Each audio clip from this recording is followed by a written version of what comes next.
It's the month of May, and Mari rushes through the streets to catch up with her class. She bumps into strangers but keeps going, determined not to be late. Along the way, she notices a human-like figure with the face and body of a dog. They are called beast folk.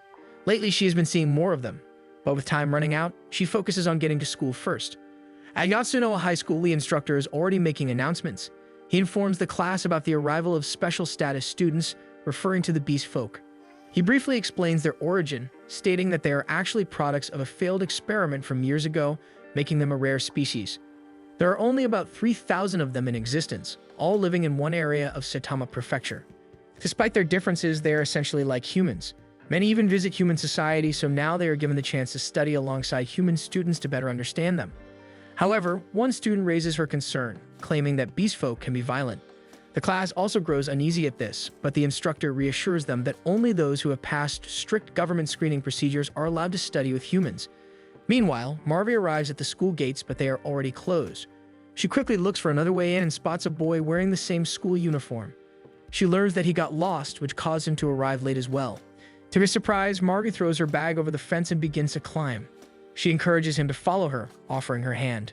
Only then does she realize she is actually talking to a beast person. For a brief moment, she is startled, but before she can react further, he takes her hand and proceeds to jump on top of the fence as well. Tsunagu jumps down first while Mari is still processing what just happened, unable to believe she actually spoke to and held a beast person's hand. She recalls the coldness of his hand, but before she can think further, Tsunagu calls out to her from below. Startled, she leaps off the fence and he catches her just in time. Without saying anything else, Tsunagu immediately walks away. When Mari finally reaches class, her friends greet her cheerfully.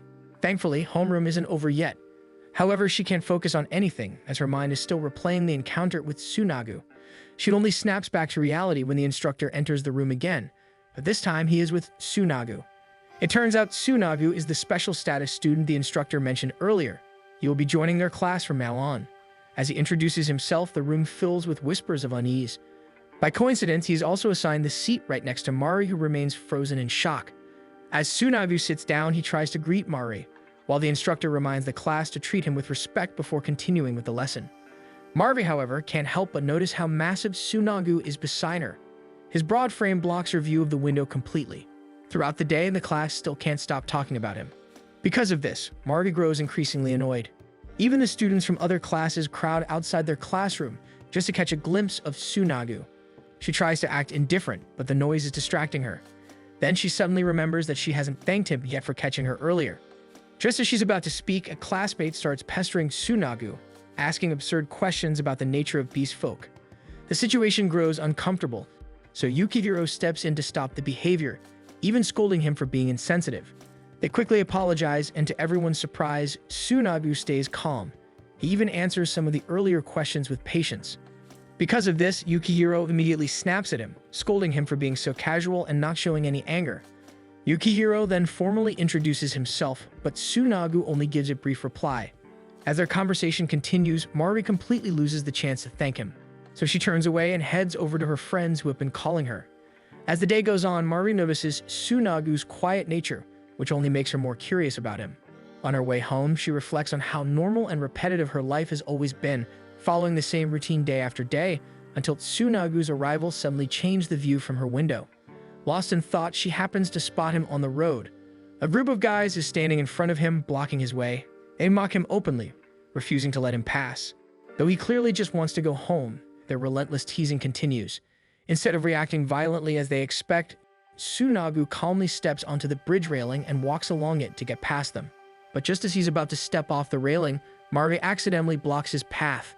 Startled, he loses his balance and tumbles into the river below. The guys panic and flee the scene. Mari runs down toward the riverbank, blaming herself for Tsunagu's fall. Minutes pass and she still doesn't see him resurface, so she assumes beast folk can't swim. Without hesitation, she throws off her backpack and dives into the water to save him. But before she even reaches him, Tsunagu manages to climb out on his own. Once on land, Tsunagu realizes Marvi jumped in to rescue him, thinking his fall was her fault. He isn't upset, but he is clearly more concerned about her risking her life for him. As they talk, Marvi finally gets the chance to thank him for catching her earlier that day. To her surprise, Tsunagu's tail begins to wag uncontrollably like a dog. He admits he isn't used to receiving gratitude from humans, so he becomes flustered. When asked about the earlier incident, Tsunagu explains that he tries to stay composed when people mock him because if he loses control, they'll only see him as a monster. He doesn't want that, so he chooses patience. Just as he finishes and is about to leave, he suddenly sneezes in front of Mari. With this, Mari brings Tsunagu home with her and explains the situation to her mother. At first, her mom feels uneasy about having a beast person in the house, but she eventually agrees to accommodate him. As they enter, Mari and her mom quietly discuss Tsunagu. However, their concerns ease when they see him innocently playing with their pet dog. Marvin notices how gentle and sensitive he seems, even more so than most humans. Later, as Tsunagu prepares to take off his uniform, Marvi suddenly barges in. When she realizes he hasn't taken off his uniform yet, she's about to leave, but to her shock, Tsunagu casually strips right in front of her, exposing his half-naked body. Flustered, Mari washes his clothes, but her eyes can't help but notice his physique. Though covered in fur, his body is quite ripped. When she fails to reach for the detergent on the top shelf, Tsunagu immediately steps in to help. They end up standing very close and their noses accidentally touch, creating an awkward moment.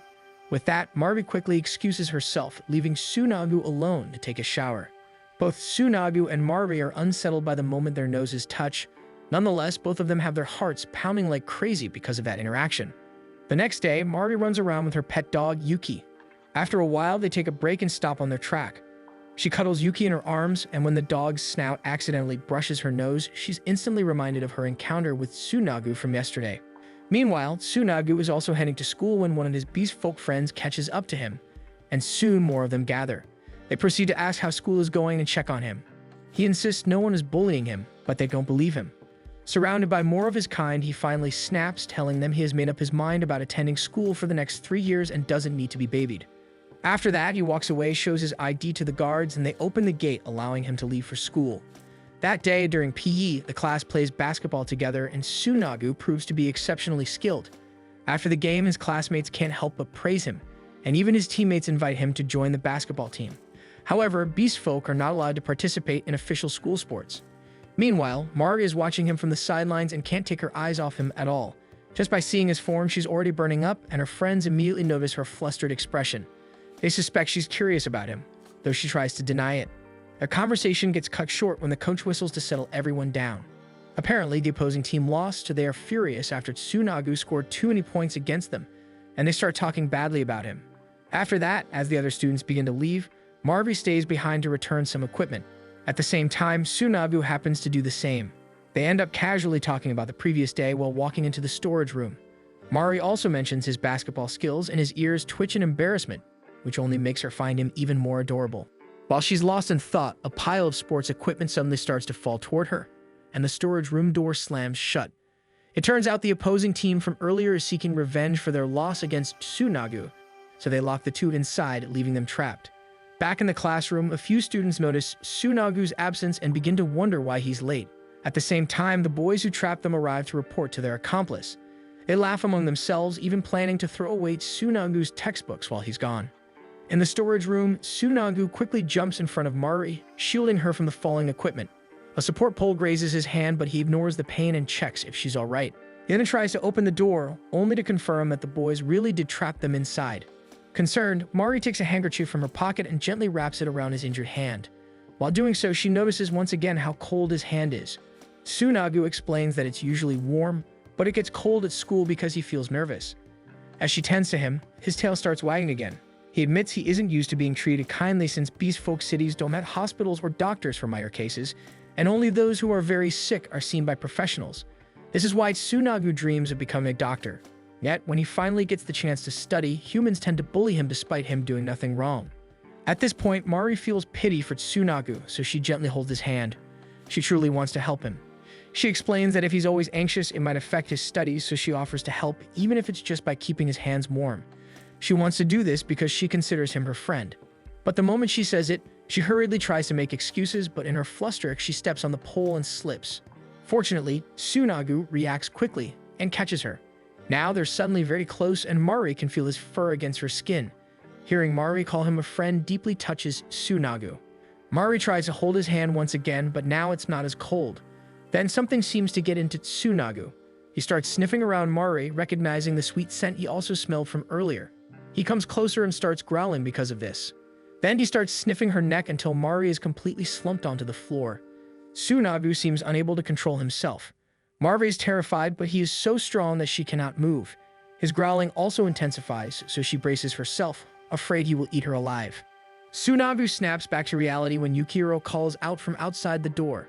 He tries to move it, but it's jammed, and Yukihiro's persistent voice finally brings Tsunagu to his senses, causing him to release Mari at last. Mari exhales heavily while Tsunagu wags his tail uncontrollably and bites his own arm while trembling. Seeing the blood, Mari rushes to check on him, but he stops her, only apologizing for frightening her earlier. Moments later, Yukihiro manages to force the door open, only to freeze at the sight of Mari being there as well. Without saying much, Tsunagu walks past him, thanking Yukihiro before leaving quietly. Mari remains, still shaken by what happened. For a moment, it truly felt like Tsunagu had become a beast, but deep down, the touch of his skin and tongue didn't unsettle her at all. Back in the classroom, Tsunagu sits slumped on the floor, still trying to calm himself after what happened. That sweet scent had overwhelmed him, driving him to lose control and act on impulses he couldn't fully understand. The pleasure he felt was frightening, and he knew he shouldn't have such emotions.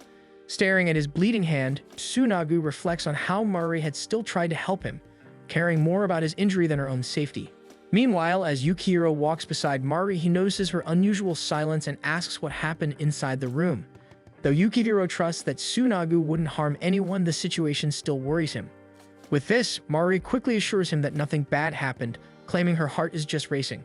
After seeing Tsunagu in such a condition, she can no longer speak for him.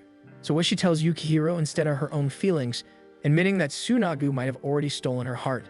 To her surprise, Yukihiro doesn't overreact at all. In fact, he says it's a good thing. He then apologizes for making her admit her feelings so suddenly about Tsunagu. While Mari is still trying to compose herself, they suddenly spot Ochi and his companions outside, once again making a mess of Tsunagu's belongings. They're even betting on who can throw his textbooks the farthest. But before they can even act, Yukihiro jumps straight out the window and yells at them to stop. He confronts the group, demanding they apologize to Tsunagu for locking him in the storage room earlier. But Ochi and his friends are defiant. At that moment, Mari also jumps down to join Yukihiro. Ochi sneers at them, asking why they're taking Tsunagu's side. He argues that Tsunagu's varied presence disrupts the class's balance. Though his intelligence matches humans, his physical abilities far exceed theirs, which is exactly why they despise him. However, Yukihiro doesn't understand their fears at all. To him, having Tsunagu around makes life far more interesting, and even Mari agrees with this. Ever since Tsunagu arrived, her repetitive routine has changed completely. The thought excites her, as she feels she's changing too.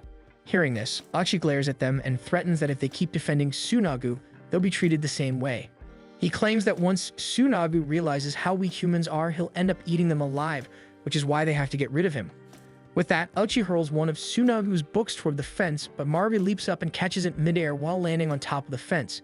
Everyone is stunned by her sudden move, but the others start throwing more of Tsunagu's belongings.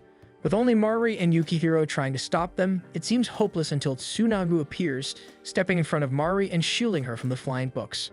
Tsunagu jumps down from the fence and walks straight toward Ochi. Ochi mocks him fearlessly, but Tsunagu corners him, threatening him with his growl. Even then, Ochi keeps provoking him until Tsunagu snaps back, telling him not to blame his own weakness on a beast folk. His words strike Ochi silent. Trying to play it off, Ochi shrugs and pretends to be bored before walking away, while his companions trail behind him. Yukihiro immediately praises Tsunagu for standing up for himself, but Tsunagu scolds them instead. He doesn't want them putting themselves in danger because of him, especially when he isn't around to protect them. Still, Mari steps forward to return his books, saying they're filled with his future, so she's glad she could protect them. More than that, she's happy she could do something meaningful for him beyond just warming his hands. With that, Tsunagu accepts the books and Yukihiro wraps his arm around Tsunagu's neck, assuring him that for the next 3 years, he'll always be there to defend him no matter what. Hearing those words, Tsunagu can't help but lift Yukihiro onto his back, carrying him with ease to express his joy. The two start teasing each other playfully, laughing together while Mari can only watch from the side, getting a bit jealous as Yukihiro touches Tsunagu's soft, fluffy fur. Tsunagu admits that among all the humans he's met, he considers Yukihiro and Mari the best. Mari, however, insists that there are plenty of humans who think like them. Hearing this, Yukihiro suddenly comes up with a plan, which is to show everyone how harmless Tsunagu really is so he can enjoy school like a normal student. Mari is thrilled with the idea, even though Tsunagu hasn't agreed with them yet. Still, faced with their eager eyes, he can't bring himself to refuse. As they start planning, Tsunagu insists on excluding Mari. Yukihiro is confused at first, But Tsunagu shows him the wound on his arm and recalls the incident in the storage room, admitting that he can't be around Mari safely. His words leave Mari heartbroken. Later in class, someone tosses a crumpled piece of paper toward Mari. When she opens it, it's a doodle of her and Tsunagu from Yukihiro. But even then, Mari can't stop thinking about Tsunagu's words. It pains her to know she might not be able to stay close to him anymore. After class, they head straight to Yukihiro's house to talk about Tsunagu's problem with Mari. As they settle in, two curious kids peek through the doorway, trying to get a glimpse of Tsunagu. The moment his gaze meets theirs, they yelp in surprise, and Yukihiro quickly shoos them away before shutting the door. Finally, Tsunagu opens up. He tells them about the Forbidden Moon, also known as the Beast Folks mating season, which usually occurs between March and April, which is why their school year starts in May. During this time, beast folk experience symptoms including uncontrollable impulses, and even medicine can't suppress them, so it's something they must endure their whole lives. Yukihiro immediately connects this to what happened in the storage room, but Tsunagu shakes his head. He explains that he has never felt such impulses before.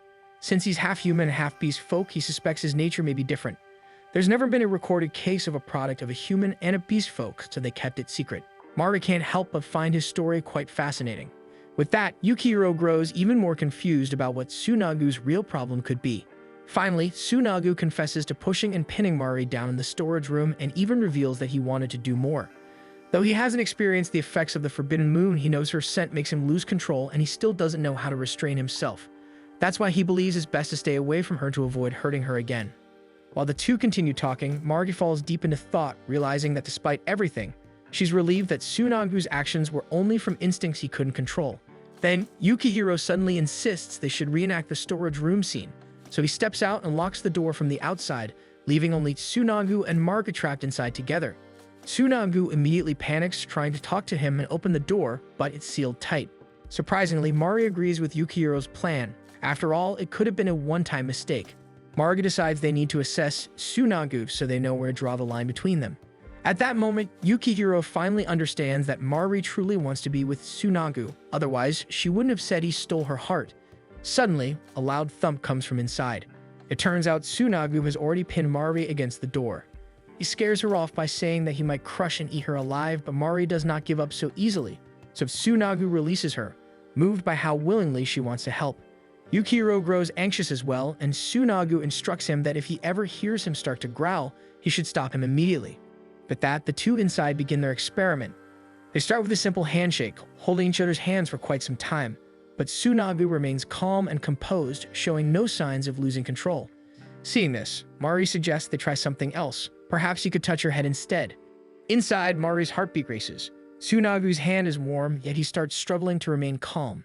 Suddenly, she asks if she can touch him too, and he agrees. As soon as her fingers brush against his fluffy fur, she's instantly captivated. She accidentally tickles him, making them both flinch. Tsunagu admits that he can still smell the faint sweetness of her scent, but it's weaker now, and he can still control himself. With this, Tsunagu's trembling hand reaches to touch her neck. Mari stiffens at this, but she doesn't move away. His hand grows warmer as he pets her gently, until he suddenly starts trembling uncontrollably. Tsunagu feels off even when he's just behaving normally, so he lets go of Mari. But as soon as he lets go, he grabs her aggressively once again, embracing her in his arms. Deep down, Mari knows she loves Tsunagu now, but then Tsunagu starts growling. He pins Mari down on the bed and starts sniffing around her. Mari tries her best to calm down, thinking Tsunagu will be able to control himself, but the growling only intensifies. Hearing this, Yukihiro is about to open the door, but the sound Tsunagu is making scares the kids, so they try to stop him from going in. Inside, Tsunagu is already starting to tear at Mari's uniform, while Mari tries to think what might have caused his behavior, suspecting that maybe it's because she got too drawn to him. Soon, Tsunagu is smelling her entire body and biting it gently. He smells the scent growing sweeter. Looking at her, Tsunagu feels torn as he doesn't want to hurt Mari, yet he can't suppress his growing desire either. He keeps sniffing around her, and Mari realizes how things might end if this continues, so she quickly acts, pushing Tsunagu away. She calls out to him, pleading for him to calm down and reassuring him that he can restrain himself until her voice finally reaches him, and Tsunagu regains control. Just then, Yukihiro also bursts through the door, finding Mari covering herself with Tsunagu's coat while Tsunagu faces the wall, clearly distressed. Yukihiro hurriedly asks if they figured out what triggers his reaction, but Tsunagu scolds him for being so late, prompting an apologetic bow from him. Afterward, Yukihiro checks on both of them. Mari recalls what happened and explains that Tsunagu tried his best to fight his instincts. Regardless, they conclude that as long as they keep a safe distance and communicate normally, nothing serious should occur. But deep down, Mari knows his symptoms are bound to resurface no matter what. When asked if they can still be a trio, Tsunagu hesitates, afraid he might hurt Mari again. Still recalling Mari's words to him, he begins to hope that he can learn to control himself. Though he doesn't want to risk putting Mari in danger, he also refuses to run away from her, so they agree to continue spending time together at school. However, Tsunagu sternly warns Yukihiro not to pull such a dangerous stunt again. That night, while taking a bath, Mari can't help but wonder if she's truly the reason Tsunagu keeps losing control. She considers whether it might be her voice or her attitude that triggers him. Yet every time she thinks of him, her heart stirs and her cheeks grow warm. Forcing herself to calm down, Mari reminds herself not to let her emotions show, otherwise Tsunagu might end up suffering again. When she steps out of the bath, she overhears her father talking about the increasing number of beast folk in his workplace. Her mother immediately comes to their defense, but Mari stays quiet. She opens the fridge, grabs a drink, and retreats to her room. Lying on her bed, her thoughts circle endlessly around Tsunagu. There aren't many human establishments that allow beast folk to work. It almost feels as if they belong to a different world. Mari wonders if being in a relationship with one would be seen the same way. Though beast folk think and feel like humans, their instincts are different. So Mari convinces herself that falling in love with one must be unacceptable. Just then, her phone beeps. It's a message from their trio's group chat. Yukihiro invites them to lunch tomorrow, and Tsunagu quickly confirms. Mari's heart skips a beat at the sight of his reply. Gathering her courage, she decides to send Tsunagu a private message instead of replying in the group. It's a simple goodnight, but her fingers tremble as she presses send. At that moment, Tsunagu is studying when her message appears on his screen. The single word makes his tail wag uncontrollably. It's only been a few days since he left the walls, yet so much has already changed. Glancing around his room, he blushes as memories of Mari surface. Her voice, her concern, the way she helps him regain control whenever he loses composure. Still, he reminds himself that she's human, and he must not forget that. The next day in class, Ayano drops her notebook, and Mari quickly picks it up for her. She's about to start a conversation when Ritsuka arrives, holding a muffin and inviting them to share it. But Mari already has plans. Yukihiro is calling her from across the room for their lunch together. When Mari turns to her friends, they're already eating, watching her suspiciously. She tries to invite them to eat on the rooftop, but they refuse, saying they don't want to be around Tsunagu. Still, Ritsuka hands her a bag of muffins to take along. Surprisingly, they don't seem angry about her spending time with him, just curious about why she's so interested. Ritsuka even teases her, asking for all the romantic details. Flustered, Mari denies it and quickly walks away. Once she's gone, Ritsuka sighs, uneasy about Mari's behavior. Ayano shrugs it off and hands Ritsuka her notebook, asking her to read the story she wrote. Ritsuka teases her for still writing by hand, making Ayano snatch it back. Meanwhile, on the rooftop, the trio discusses how Tsunagu can better integrate into their class. It's not something that can happen overnight, so they decide to take it slow. Tsunagu seems uncertain about such a simple plan, but Yukihiro lightens the mood by joking that he could push Tsunagu around school in a cart, an idea Tsunagu immediately rejects. As the two banter, Mari finds her gaze drifting towards Tsunagu. She can't help but admire his features, wondering how he manages to eat so neatly despite his sharp teeth. When he suddenly looks up and catches her staring, Mari quickly averts her eyes, insisting it's nothing. Later, as they share their food, Yukihiro groans in frustration. He's struggling with a lesson he can't grasp. With the proficiency test coming up, failure could cost him his spot in the sports club. To their surprise, Tsunagu understands the material easily, so he spends the rest of the break patiently tutoring both Yukihiro and Mari.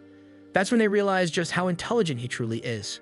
When the test day arrives, the class focuses intently on their papers. Once the results are posted, everyone rushes to the bulletin board, and to everyone's surprise, Tsunagu takes the top spot. Both Yukihiro and Mari are stunned. Yukihiro manages to pass, and Mari's rank improves thanks to Tsunagu's tutoring. Watching from a distance, Aochi hisses in frustration and storms off. Meanwhile, Ayano, usually the top student, finds herself in second place. When Mari approaches to congratulate her, Ayano shoves her hand away. In a bitter voice, she mutters that beast folk should just disappear. Mari freezes as Ayano turns and walks off, leaving her and Yukihiro speechless. Later on the rooftop, the trio meets for lunch again.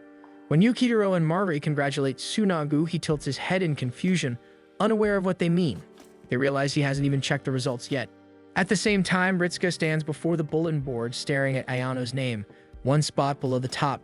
Concern flashes across her face as she recalls their childhood. Back in elementary school, Ayano's mother always praised her for being number one, though Ayano never cared about grades, only about writing stories. But her mother never acknowledged that side of her, valuing academic success above all. Ritsuko was the first to ever show interest in her stories, and that moment had changed everything.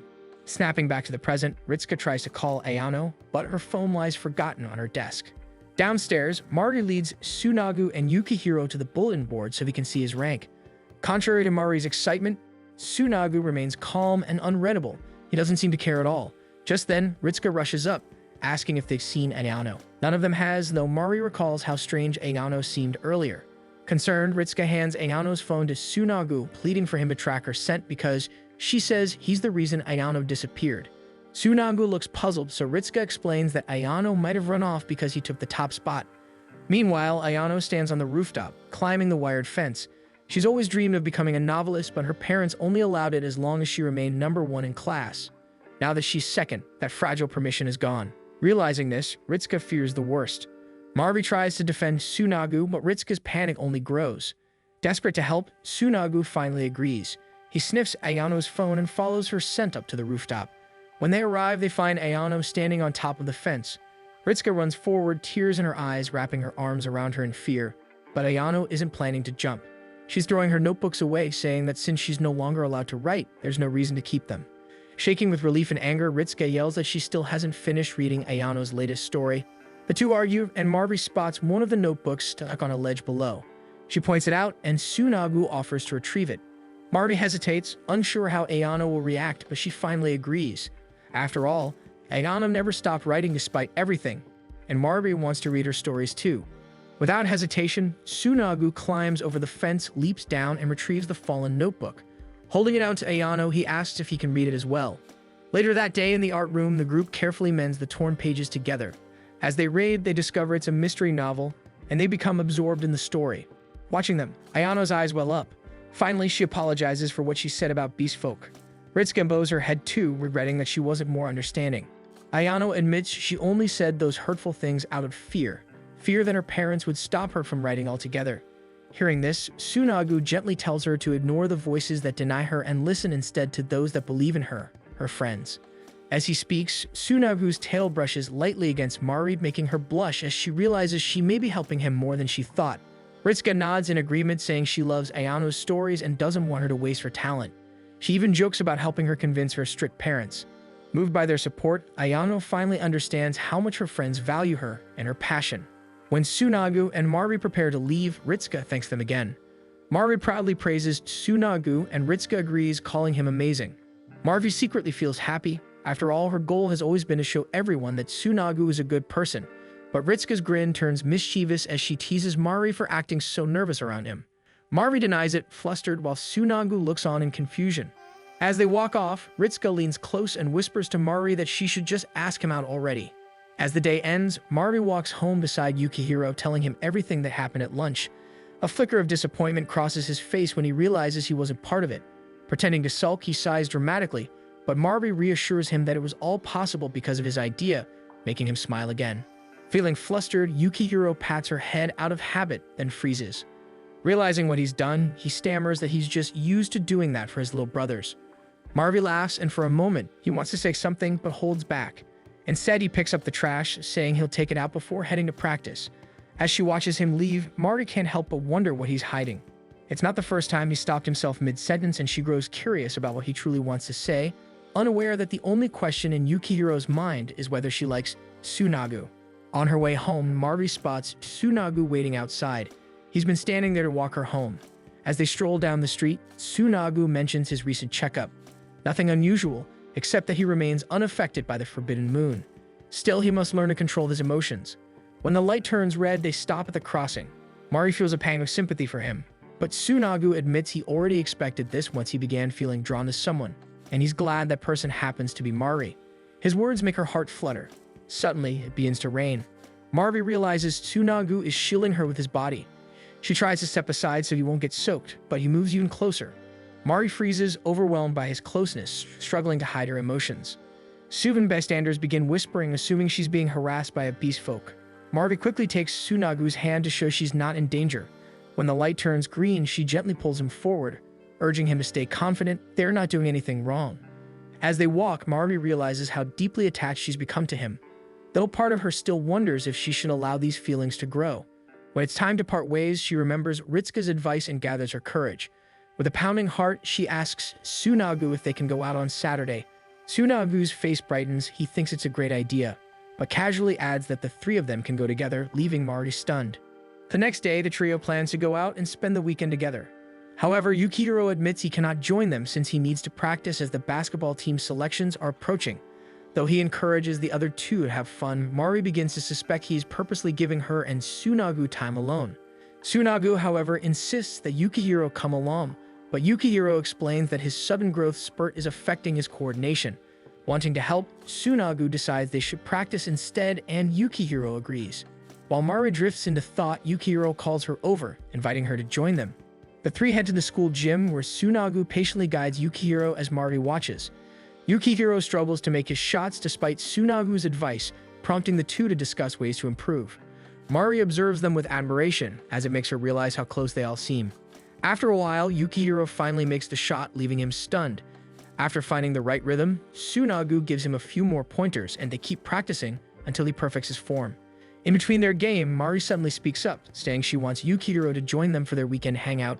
Hearing it directly from her makes him pause. Encouraged by her words, he promises to come with them after his match. Soon, a group of upperclassmen suddenly interrupts them, claiming that beast folk are not allowed in the sports club and ordering Tsunagu to leave the court. Yukihiro immediately steps forward to defend him, explaining that it is lunchtime and they are simply having fun as friends, not participating in any official team activity. The commotion quickly draws attention from others nearby, and whispers begin to spread about Tsunagu's presence. Even Mari grows uncertain whether the upperclassmen are merely reprimanding them or subtly mocking both Yukihiro and Tsunagu. Still, Yukihiro refuses to back down. Calmly, he throws the ball into the ring, which silences the boys. With determination, he remarks that he has been practicing all season to improve, so if they won't let him play with Tsunagu, they might as well teach him themselves. At that moment, Yanagi, the team's ace player, wraps an arm around Yukihiro's shoulders, grinning as he declares he wants to join and play with Tsunagu. With that being said, they decide to hold an impromptu match, with the first years against the third years in a 3-versus-3 game. After the match is arranged, Yukihiro apologizes to Tsunagu for dragging him into this sudden challenge, but Tsunagu simply says that no one deserves to be mocked, so he doesn't mind. Mari also believes it's a great opportunity to show everyone how capable Yukihiro truly is. The three place their hands together, vowing to give their best in the game. As the game begins, the third years quickly take the lead. Despite having Tsunagu's skill, the first years are at a disadvantage, with Mari struggling to keep up. Midway through the game, she loses her footing but manages to pass the ball to Tsunagu just in time.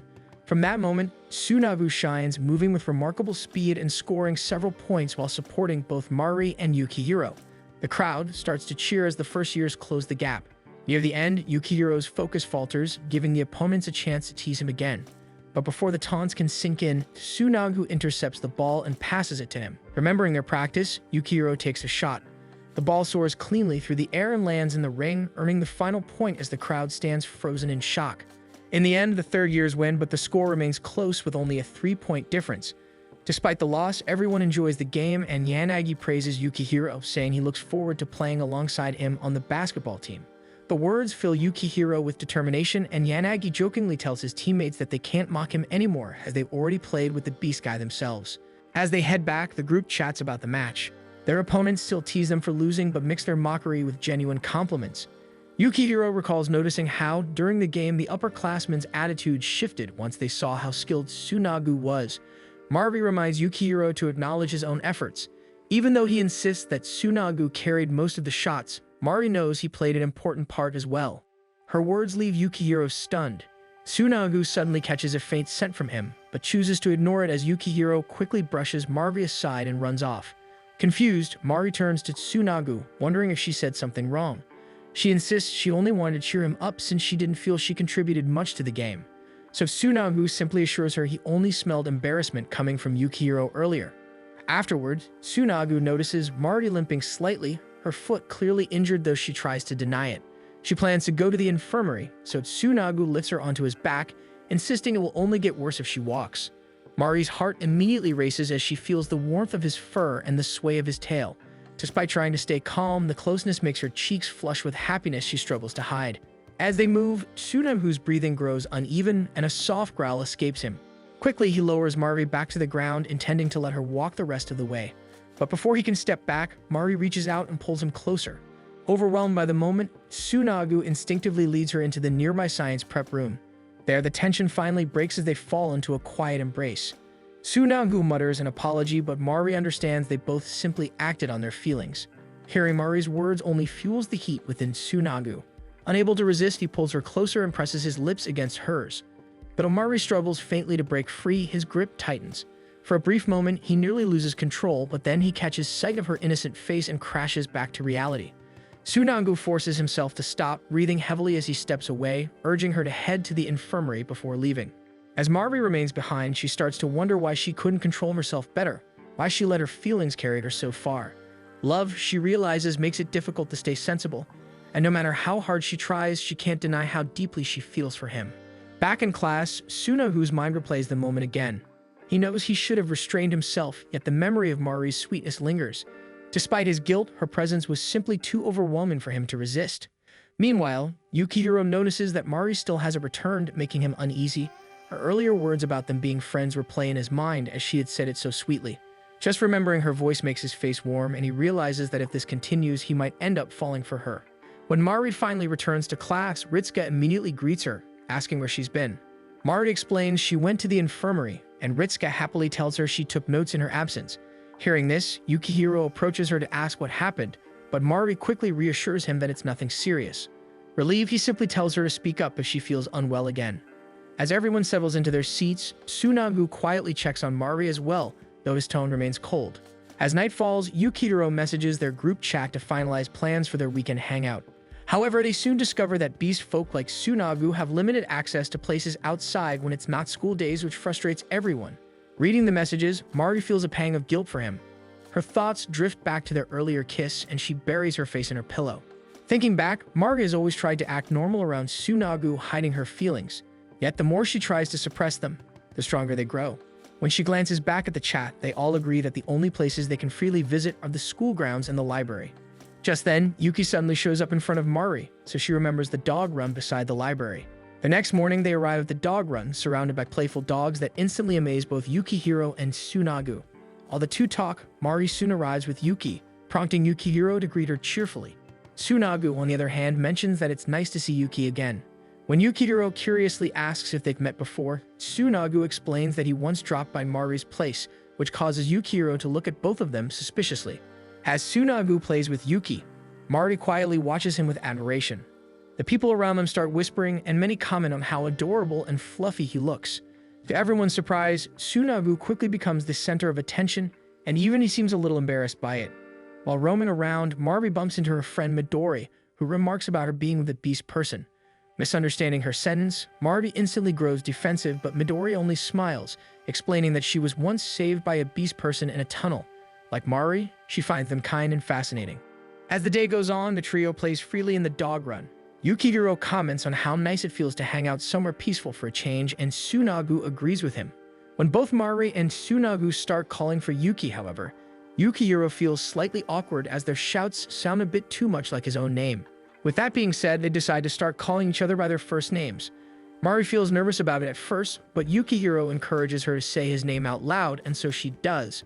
When it's Tsunagu's turn, she becomes unexpectedly excited to call him by his first name, but to her dismay, Tsunagu says he'd rather keep addressing her by her last name.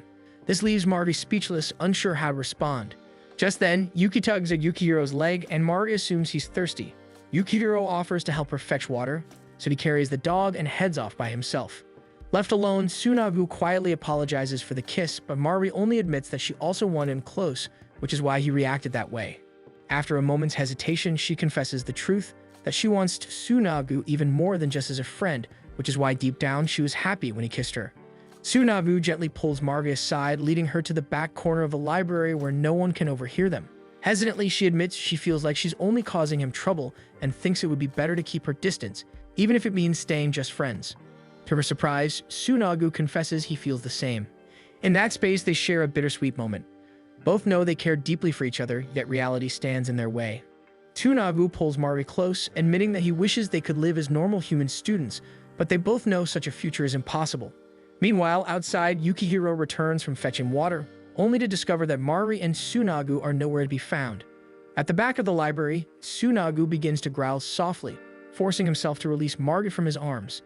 He knows they can never be like ordinary lovers, yet Mari refuses to stop loving him. Unlike Tsunagu, who has already accepted the weight of others' judgment, she still holds on to hope. Mari believes that in time people will learn to understand and accept them. For now, she decides to keep her distance. Still in her heart, she swears their bond will remain like an invisible thread connecting her to him.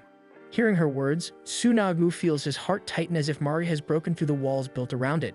Her sincerity is something so precious he wants to protect. Though they both wish to keep loving each other, reality pulls them back, reminding them they need to return. They promise to act as if nothing happened, to keep things normal between them. Yet before leaving, Mari asks for one last hug, knowing they might never share such closeness again. Instead, Tsunagu gently tilts her chin and kisses her softly on the lips. Neither of them realizes that Yukihiro is nearby, hidden behind a tree, silently witnessing everything unfold before his eyes. When they return, Yukihiro immediately bombards them with questions, but Mari quickly says she just went to the restroom, while Tsunagu explains he bought a drink.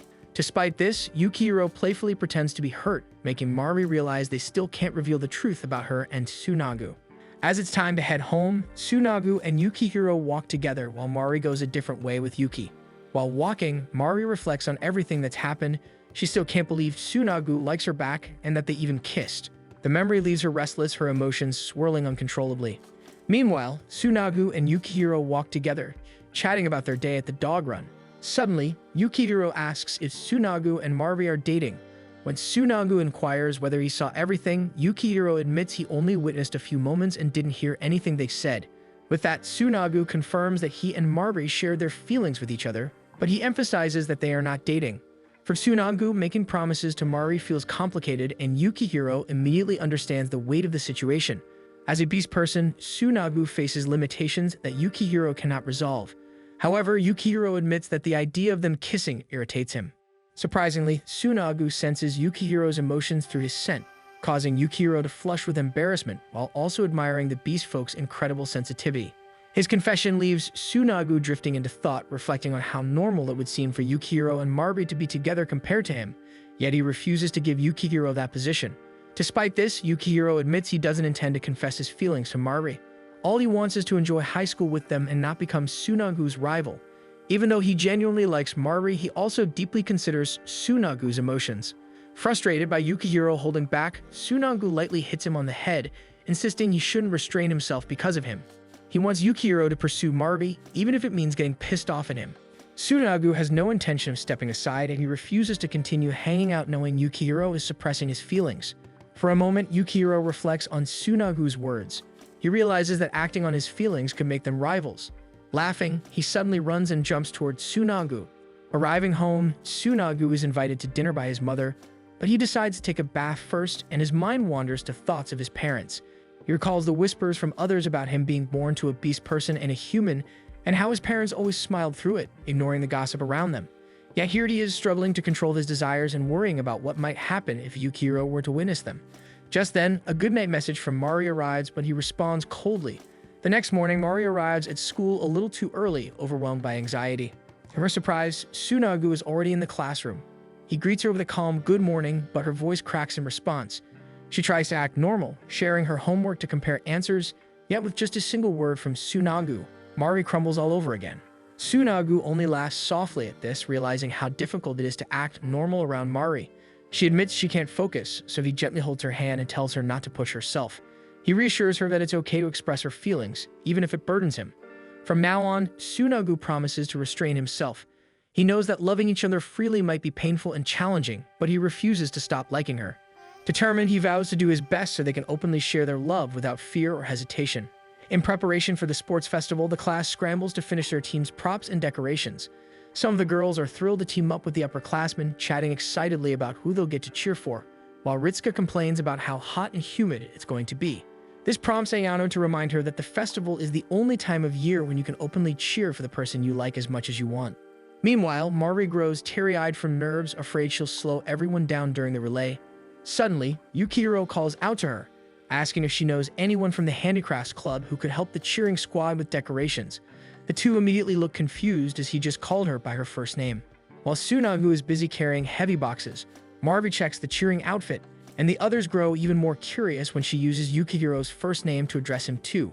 With that, Ritsuka suddenly hooks her arm around Mari's neck, declaring that she needs to borrow her. When the three are finally alone, Ritsuka wastes no time asking what's going on between Mari and Yukihiro, assuming they're dating. Mari quickly denies it, but Ritsuka only smirks, saying she figured as much since Mari clearly has a thing for Tsunagu, but Mari denies that too. Mari herself isn't sure how to explain what they are, as she and Tsunagu like each other, but they aren't dating. There's something in between, more than friends but not lovers, and they can't even relax around each other without worrying about what others might think. This prompts Ritsuka to apologize and comfort her, while Ayano assures Mari that they'll still be cheering for her. Just then, a classmate walks over carrying a box, announcing that it's time to draw names for the three-legged race. Normally, the girls draw the boys' names, but this time it's reversed.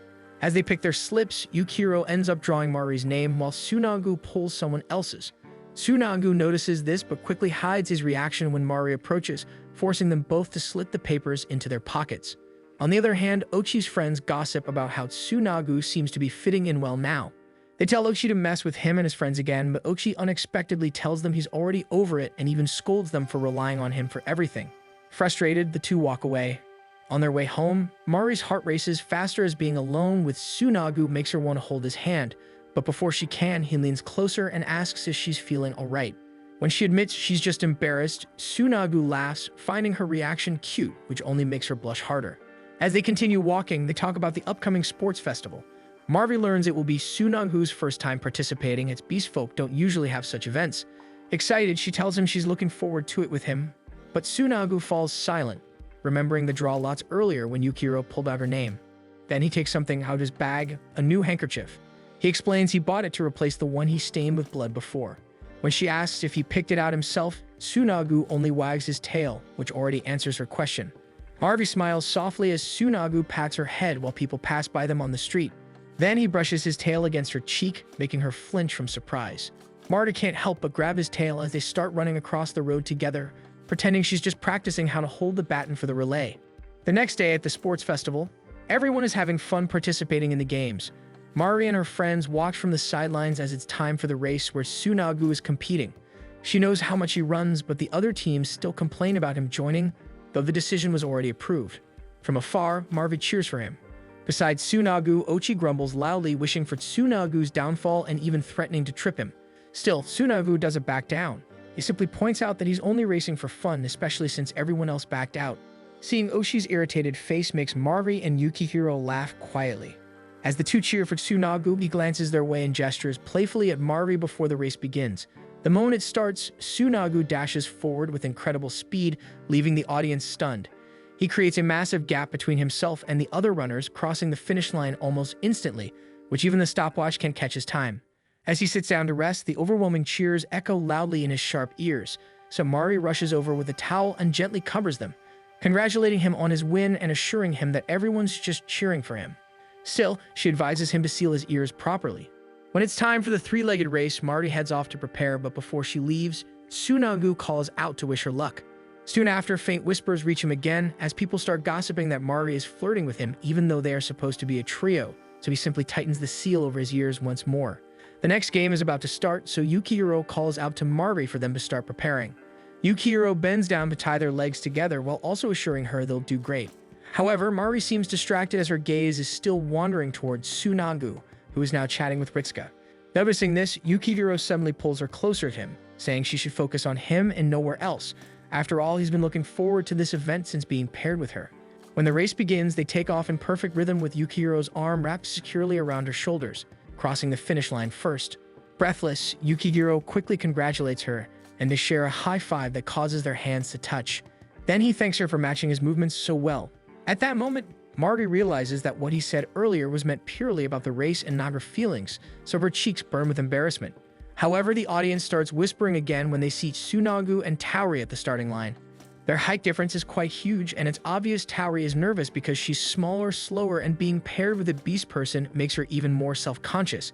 Feeling her unease, Tsunagu gently tells her to just run her own pace and to lean her weight on him if needed. Though hesitant, Tauri nods and agrees. As the race begins, Tsunagu wraps his arm around her to steady their rhythm, which makes Mari feel slightly uneasy. But as they continue running, Tauri gradually relaxes, realizing Tsunagu's pace naturally matches hers. Soon, they cross the finish line in 4th place, and Tauri beams with joy as it's her first time ever placing in the competition. In that moment, she realizes how kind Tsunagu truly is. The next game is the cheering competition, and Mari heads to their classroom to grab her spare towel when she accidentally bumps into Ochi. Ochi's friends, trailing behind, immediately call her the Beast Guy's chick and start teasing her as if hinting at something, but Ochi quickly interrupts them as they need to talk to him, so they leave and Mari is left confused. After getting the towel, she peers out the window at the cheering squad, only for Tsunagu to suddenly appear and call out to her. He had stepped away from the crowd because of the noise. As they watch the cheering squad together, Mari points out the decorations Tsunagu made for them, and their conversation naturally shifts to his experience at the festival. Tsunagu admits he's enjoying himself since he likes being active, while Mari confesses she felt a twinge of jealousy during the 3-legged race. Though happy to see Tsunagu fitting in at school, she also wishes she had been the one paired with him. In response, Tsunagu closes the curtain and pulls her into a hug. There, he admits he feels the same way toward her. Though they feel the same thing, Tsunagu admits his feelings are a bit impure, especially because he can still smell Yukihiro's scent lingering on Mari after the 3-legged race. It bothers him more than he wants to admit, and he leans in closer, unable to calm down. Mari doesn't realize Tsunagu can pick up other people's scents on her. But when he brushes against her with his snout, they are so close that Mari begins to worry someone might walk in and see them in such a compromising position. With that, Mari quickly stops him. Just then, echoes from outside reveal it's suddenly raining, and students rush under the tents for shelter. Tsunagu apologizes for touching her, but Mari quickly shakes her head as if it's nothing. As they walk back, Mari reflects on how surprising it is to learn that another person's scent can stick to her. This is something she can't sense, but clearly makes Tsunagu anxious. A part of her wants to ask him to wipe that scent away completely, yet she quietly holds herself back. Arriving at the tent, the students are already scrambling to find a replacement for the relay, so Mari calls out to Ritsuka and asks why everyone seems so worried. Ritsuka explains that Ochi tripped and sprained his ankle, which means he can't participate as the relay anchor, so now they urgently need someone to fill in. Mari looks at Ochi's injury, wondering how he managed to sprain his ankle. He's also covered in dirt, which makes her recall how fine he looked when they ran into each other earlier, and she starts to feel suspicious. Meanwhile, the team keeps discussing possible solutions. No one wants to take the anchor position, making it even harder to find a replacement. A few classmates suggest that Yukihiro step up, but he immediately refuses. To make it worse, the coach approaches and announces it's almost time, yet they still haven't chosen an anchor. The class begs for more time while bawling their eyes out. Then, Tauri shyly raises her hand and suggests that Tsunagu could take the anchor position instead. Everyone stares at her in surprise, but the idea quickly starts to make sense. When they asked Tsunagu if he's okay with it, he doesn't refuse and even jokes that he can do it if they don't mind taking first place. His confidence draws loud support from his classmates, who admire just how reliable he is. With this, their classmates begin agreeing that Tsunagu should be the anchor, while the coach reaches out to the other teams to negotiate the idea. Soon, cheers fill their tent for Tsunagu, but Mari's eyes drift toward Ochi, who is sitting silently in a corner. She approaches him and asks how he sprained his foot. Ochi says that after they separated in the hallway, those two beat him up. Mari is immediately startled, but Ochi quickly follows up, saying he's just joking. Still, Mari can't tell whether he really is joking or not. Ochi clearly doesn't want to talk further and urges her to line up for the relay already. Before she leaves, Mari reminds him not to hide his pain alone, and he is left reflecting on her words. When the relay begins, murmurs about a beast guy running spread among the other teams. They accuse their team of cheating, but since the matter has already been settled, all the other teams can do now is complain endlessly about Tsunagu. Tsunagu is still unsure about their decision, but the entire class has already agreed to make him the anchor, and everyone keeps cheering his name. Yukihiro and Mari also stay beside him, giving him quiet encouragement to push through with the relay. When the race begins, the opposing team continues to complain loudly about Tsunagu, accusing their class of cheating. Mari hears every word and starts worrying that all this noise might be affecting him. But before she can dwell on it, Yukihiro begins closing in to hand her the baton. Mari grips it tightly and dashes forward with all her strength while her classmates are shouting support from behind. Hearing their voices rise, she feels certain that their cheers are reaching Tsunagu as well. As Mari closes in, she spots Tsunagu waiting at the end of the line, and her determination sharpens. He isn't just helping them out, he also becomes the person everyone relies on. Once she reaches him, she quickly hands over the baton. The moment Tsunagu accepts it, the crowd erupts in loud cheers. Mari can't help but think it's funny how her classmates only cheer for him at times like this, yet they're completely counting on him. Sure enough, Tsunagu hears every bit of their support. The second the baton touches his hand, he takes off with incredible speed. Everyone is so stunned that even the opposing team falls silent, watching in disbelief. Tsunagu blazes down the track until he reaches the finish line, securing victory for their class. The crowd bursts into celebration as Mari and Yukihiro immediately rush over to congratulate him, and soon everyone else joins them. Heading home that day, their team is overjoyed with the results. However, Mari notices a girl nearby panicking about asking her crush out. The sight makes her envious as romance always seems to bloom during events like this. It hits her that she wants to see someone too. So she turns around and runs back to the classroom, silently praying he's still there. But before she reaches the room, familiar voices from below stop her. Yukihiro and Tsunagu are at the washing area, rinsing the mud off their bodies. Seeing them there, Mari feels as if her wish has been granted. Tsunagu notices her and points it out to Yukihiro. The three of them chat briefly about the last game and how their class completely dominated it. Tsunagu is about to head out, but Yukihiro stops him, aiming the hose in his direction before splashing water right in his face. Mari runs down while Tsunagu sputters in surprise and Yukihiro bursts out laughing. Soon enough, the two start a playful water fight. Watching them completely drenched, Mari's heart flutters and she can't help but laugh softly. After that, they head to the home economics room where there's a dryer they can use to warm up. Mari goes ahead to ask for the key, leaving Yukihiro and Tsunagu alone. The two start joking around and their conversation drifts to everything that happened today. Yukihiro talks about how fun it all was and asks if Tsunagu feels the same. But before Tsunagu can answer, Yukihiro's phone starts beeping. He opens it to discover it's his brothers messaging him about food, which reminds him he was supposed to make dinner tonight. Realizing he still needs to shop, Yukihiro panics and starts running off while apologizing. Tsunagu chases after him to return a proper goodbye. Before Yukihiro leaves, Tsunagu admits he also enjoyed today despite all the disappointment. Yukihiro just laughs and says they're in the same boat. As Yukihiro walks away, he reflects on Tsunagu's words. Deep down, he knows something has shifted ever since he drew his lot for the three-legged race. Just then, Yukihiro runs into Mari, who has successfully borrowed the key to the home economics room. He quickly explains that he needs to take care of something and has to head home early. Realizing this means Tsunagu will be alone with her, Mari grows flustered, trying her best to hide it, but Yukihiro immediately sees through her. Deep down, part of his disappointment today comes from knowing Mari's eyes have only ever been fixed on Tsunagu. With that, Yukihiro steps closer and gently pins Mari against the wall. The closeness makes her tense, but to her surprise, he simply tells her she has mud in her hair. He advises her to stay still and leans in to remove it. Mari is stunned he even noticed, so Yukihiro admits that it's because he's always watching her. Suddenly, Ochi arrives and catches them in that close position. He bluntly asks if they're dating, but they both immediately deny it, though Ochi doesn't seem convinced at all. With that, Yukihiro decides to continue on his way. Before leaving, he reaches out and gently pats Mari's head, leaving her completely speechless. On his way home, Yukihiro reflects on what just happened. He curses Ochi for interrupting, yet admits to himself that he needs to get a grip as he's been far too greedy lately. The three of them are supposed to enjoy their school life together, yet he keeps wishing Mari would look only at him while still supporting Tsunagu in everything. The thought makes him pause, wondering what it is he truly wants from all of them. Back at school, Ochi continues pressing Mari with questions about Yukihiro, but she keeps denying, which leads him to point out that it's only natural for a human girl and boy to end up together rather than a girl and a beast. Mari insists that a human and a beast folk can be together, but Ochi argues it's nearly impossible. He tells her the wall between their kinds has stood for centuries, and no matter how well they get along, that wall will always remain. If both kinds can't even look each other in the eye, then being in a relationship would be even harder. Ochi suggests they should just keep pretending to be friends. However, Mari wants more than that. Soon, Tsunagu arrives and finds the two of them alone. He immediately takes Mari by the shoulder, and Mari, who is already on the verge of tears, looks up at him.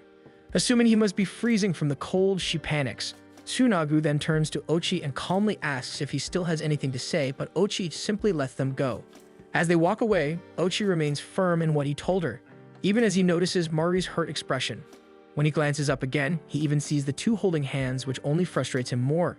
Inside the room, Mari begins drawing Tsunagu's fur while Ochi's words echo in her mind.